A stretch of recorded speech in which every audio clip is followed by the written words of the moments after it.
Hey, Shalom, Akim Shalom. Before we begin this lesson, we'll start off by giving all glory, honor, and praises to Yahweh, Yahweh, Yahweh, Bahashem, Bahashem, Yahweh Shai, Yahweh Shai, Bahashem, Bahashem, Rachakwadash. Rachakadash.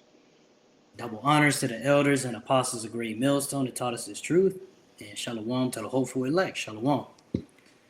So today we want to go into a topic of a man having multiple women, okay, which in today's society is frowned upon, okay.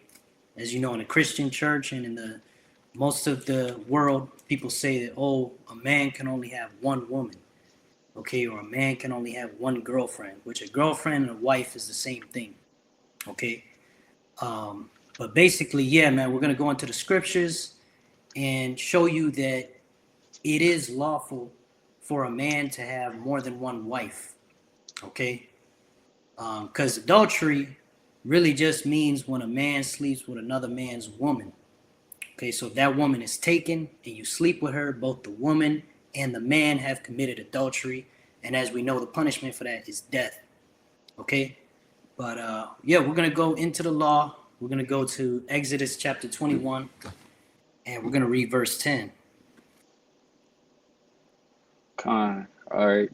Exodus chapter 21, verse 10.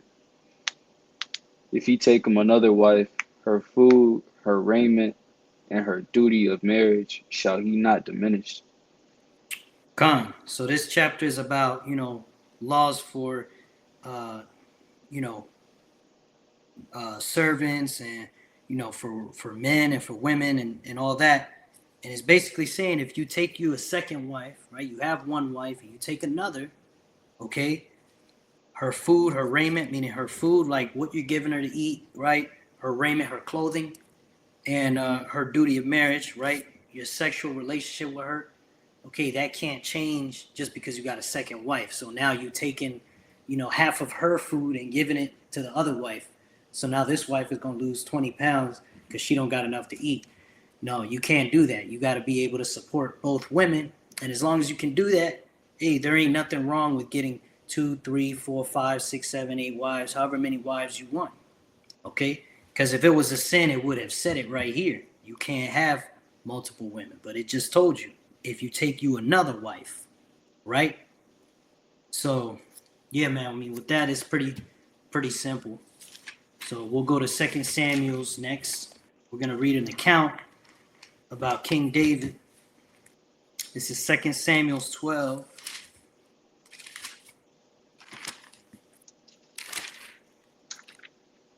And we're going to start at verse 1. This is 2 Samuel 12 and 1. All right. So we got 2 Samuel chapter 12, verse 1. All right. And the Lord sent Nathan unto David, and he said, come unto him, and he come. Salakia. Let me restart that. Yeah. All right. And the Lord sent Nathan unto David, and he came unto him, and said unto him, there were two men in one city, the one rich and the other poor. Right, so the Lord has sent the prophet Nathan. We know that the Lord speaks through the mouth of his prophets. Okay, telling him a story about a poor man and a rich man. The rich man has exceeding many flocks and herds, but the poor man had nothing save one little ewe lamb, which he had bought and nourished up. So you had a rich man with many lambs and flocks and herds, right? And then you had a poor man who only had one lamb.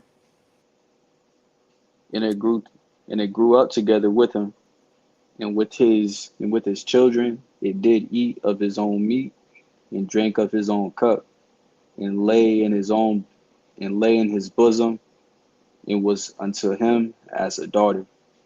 Right, because a lot of people, they have a dog or a cat, they say it's part of my family. So, that was all he had.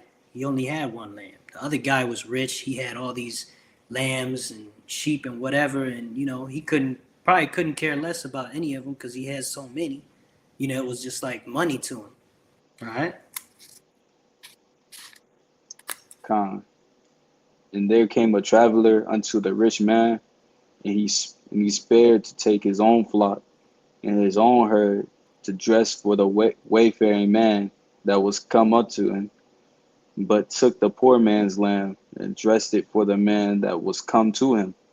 Yeah. So you had a traveler come by, and instead of, you know, the rich man giving him of his own many lambs, he decided to take the one lamb that belonged to the poor man instead and killed it and gave it to the traveler for food. Con. And David's anger was greatly kindled against the man, and and he said to Nathan, as the Lord liveth, the man that had done this thing shall surely die. Yeah, so David was angry hearing that story. It was like, yeah, whoever did this, that rich man, he needs to die. Con. And he shall restore the land fourfold because he did this thing, and because he had no pity. Yeah, so he needs to give back 4 lambs for the one that he killed. All right, going on to 7. And Nathan said to David, thou art the man. Thus saith the Lord, God of Israel, I anointed thee king over Israel, and I delivered thee out of the hand of Saul, and I Right. gave thee. To David, that's you. You are the rich man. You're the one who did that, right? Because it was a parable that he was telling him. And basically, and then the Lord speaking through Nathan said, I anointed thee king over Israel and delivered thee out of the hand of Saul, because Saul was trying to kill David for a long time, man. And the Lord finally delivered him out of his hands. And this is how David repays the Lord, is by, you know, doing what this rich man did. Okay. And you know, uh uh we'll keep reading it. I think it's going to go into it. If not, I'll explain basically what happened. But yeah, we'll go on to verse 8, Babu Kushah. Con. And I gave thee thy master's house and thy master's wives into thy bosom, and gave thee the house of Israel and of Judah. And if that had been too little, I would moreover have given unto thee such and such things. Khan. Yeah, so basically we'll read 9 with it and it'll make more sense. Con. Wherefore hast thou despised the commandment of the Lord to do evil in his sight? Thou hast killed uh, Uriah Khan. and Hittite with a sword. With a sword, and has taken his wife to be thy wife, and has slain him with the sword of the children of Armin. Khan. So basically the Lord is reminding David of what he did, which is, he killed Uriah, the Hittite, with the sword. Why did he kill him? He murdered him to take his wife. Okay? Because, technically if a man is dead, his wife goes free.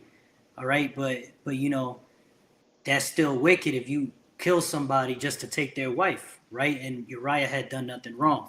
Okay, so he's comparing that example of the rich man stealing the poor man's lamb, because in the last verse it was saying how David had all a bunch of different wives, man, and a bunch of riches and all that. And instead of, asking the Lord for another wife, if he wanted one, the Lord could have given him a virgin.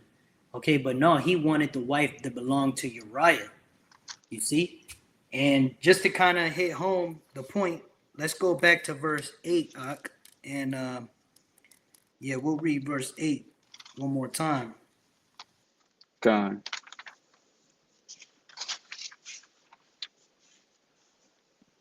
All right. Back in verse 8, it says, and I gave thee thy master's house and thy master's wives into thy bosom. Right And there, I gave he says, and thy master's wives into thy bosom. So the Lord gave David multiple wives. Okay, so if it was a sin, why would the Lord bring that up? Okay, why would the Lord say, I gave you multiple wives? But now let's keep going and see what else it says. Con. Um, and gave thee the house of Israel and of Judah. If that had been too little, I would moreover have given thee such and such things. Right. So the Lord's saying, if what I gave you isn't enough, I would have given you more. All right. And that includes more wives. Okay. So he already had multiple wives. The Lord would have given him more. Okay. But the sin was he killed an innocent man to take his wife. Okay. But there you go. Another example of how it is lawful to have multiple wives. Okay. So with that, we're going to segue into another example. We're going to go to the book of Genesis. And I'm going to read Genesis 16:3 here for the brother Ratazawan. Basically, you know, David had multiple wives. A lot of men of old had multiple wives. All right. Genesis 16 and verse 3. And it reads, and Sarai, Abram's wife, took Hagar, her maid, the Egyptian, after Abram had dwelt 10 years in the land of Canaan, and gave her to her husband Abram to be his wife. All right, so basically, in this case, Sarah was barren. She couldn't have kids, and Abraham wanted to have it. He needed to pass on the kingdom to somebody, or to pass on the blessing to somebody. So instead, Sarah gave him one of her handmaids, and she was okay with that. And he needed to take her on as a wife, as in he had another wife. So when they talk about having one wife, like he said, as David had another wife, and he had multiple wives, what was the problem with this? Nothing. Gone. All right,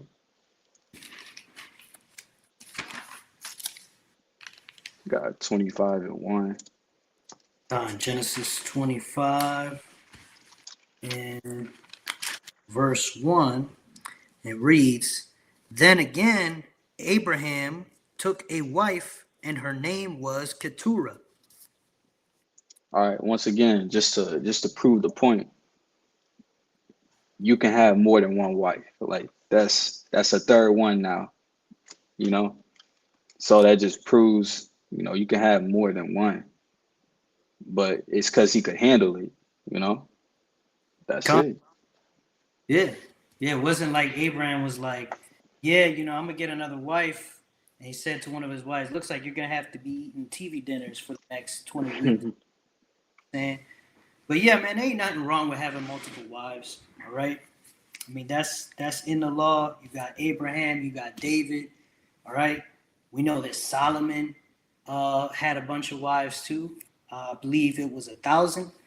Let me go ahead and get that. Let's go to 1 Kings chapter 11.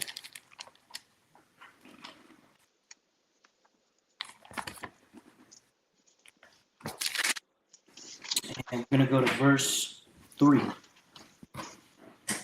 Come on, 1 Kings chapter 11, verse 3. All right, and it says, and he had 700 wives, princesses, and 300 concubines, and his wives turned away his heart.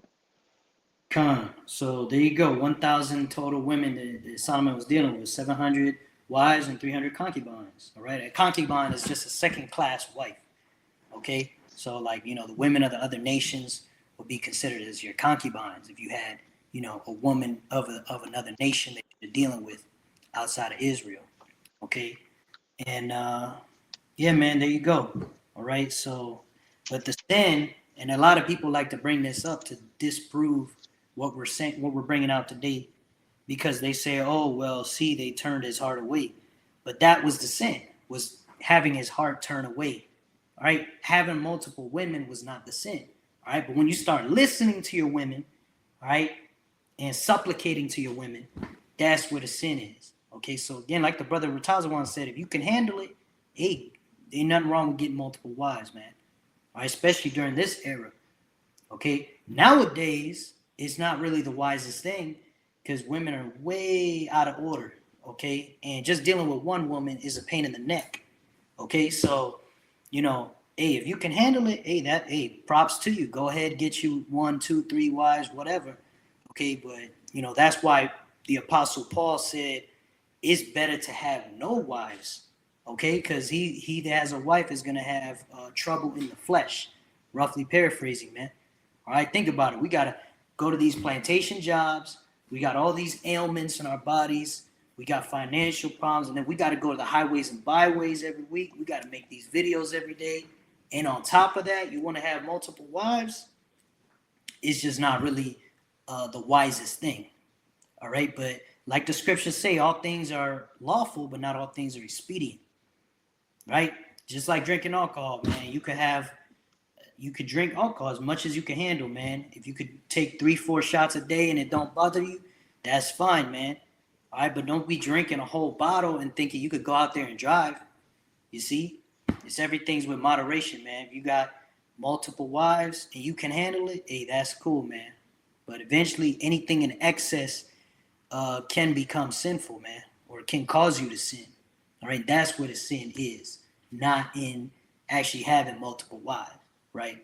And it's crazy how the people that push this thing that say, oh, you can only have one wife, right? And predominantly the Christian church are the same people that say the law is done away with. So if the law is done away with, all right, why are you worried about me having multiple wives? You see? Doesn't make any sense. So yeah, man, they think that, oh, well, that part of the law is done away with.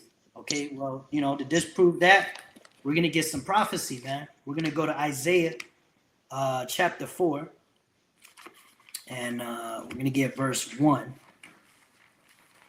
God, we got Isaiah chapter 4, verse 1. And in that day, 7 women shall take hold of one man, saying, we will eat our own bread and wear our own apparel. Only let us be called by thy name to take away our reproach. Now this is the day of Jacob's trouble. When all hell breaks loose, the economy collapses. All right, it's all out chaos out here. Even the police is gonna go into hiding, man. They're gonna be protecting their own family. Okay, it's gonna be a free for all out here. People gonna be starving. There's gonna be pestilences. All you Eves out here that are proud as hell, you're gonna be out there getting raped to deletion, murdered. Okay, it's not gonna be a pretty time. We're not gonna sugarcoat it. All right, and that's why when we talk about Jacob's trouble, I always say, hey, these out of order women, they're gonna get in order overnight. Okay, because those of you that don't get in order overnight, okay, you just gonna be left out there to fend for yourself. And on that day, you women are gonna realize that you are not on the same level as a man, like the Esau Edom, the so-called white man, has told you. Okay, which he likes to push that, and that's why he's got the statue of a so-called black woman in New York. I just showed the brother, and I just found out about not too long ago. Hey, that's mockery, man. That's Esau Edom making fun of the destruction of the family unit of the so-called black man. They're making fun of you, man. They're saying, look, we got the black woman out here thinking she's somebody. Look at her. She's proud. She's fat and proud of that. And proud that she jobs. But she can't take care of a kid. She can't cook a proper meal. Right? She's out here destroying her family unit. That's the so-called white man, mocking our people. All right. But yeah, like the brother just read, 7 women to 1 man. So 7 is the number of completion. All right. Go ahead and read that again, Baba Kushra. God, we got Isaiah chapter 4, verse 1. And in that day, 7 women shall take hold of one man, saying, we will eat our own bread and wear our own apparel. Only let us be called by thy name to take away our reproach. Right. Seven women to 1 man is, again, the number of completion. So it could be less, it could be more. All right. It just means that you're going to have as many women as you need during Jacob's trouble, man. If you want 10 women, you can have 10 women. All right. Again, every number is different to Every man is different. All right, some men might not want 7. Some men might need more than 7. Okay, and the part where it says we will eat our own bread and wear our own apparel, only let us be called by thy name. What is being called by the name is talking about sex, right? Because sex is marriage. All right, to take away our reproach. Okay, which the word reproach goes into scorn. It goes into just basically having a bad name, a bad reputation, which is what these women have out here now. You can often hear us calling them 304s, sluts, whores, all that. On that day, man, all right, that's going to be on blast. All right, so all these women that these men know about, they're not going to take the 304s in. Those women are going to be left to the streets to go fend for themselves. Okay, but yeah, they're going to be begging. You're going to have women breaking down your door, begging you to get with them. You don't even got to feed them. You don't got to clothe them. Just give them protection from the hell that's going on out here. All right, and those are going to be the men of the Lord. Okay, when it's talking about a man in that day, it's talking about a man of the Lord, a man of Yahweh Shema Shai. All right, so as you can see, this is prophecy. This hasn't happened yet. All right, so it was a thing in the old world. There's no law against it, and it's going to be a thing in the world to come. Right, in a short period, you got Jacob's trouble, and of course in the kingdom, where we want thousands upon thousands of women. We're also going to be able to have them there as well. Okay, so it was always meant to be this way from the beginning. That's why Yahweh Bashim Shai said, be fruitful and multiply. Right? You could only multiply so much with one woman, with one womb. You see? And that's why our sexual appetite as men is so high, because we were created to mingle and be with multiple women, man. All right? It's just common sense. All right? And the scriptures prove it right there. All right? So with that, we pray this lesson was edifying to the hopeful elect. We'll finish off by giving all glory, honor, and praises to Yahweh, Bahasham, Yahweh Shai, Bahasham, Rachakadash. Double honors to the elders and apostles of Great Millstone who ruled well and taught us the truth. And shalom to the hopeful elect. Shalom wa abad babal.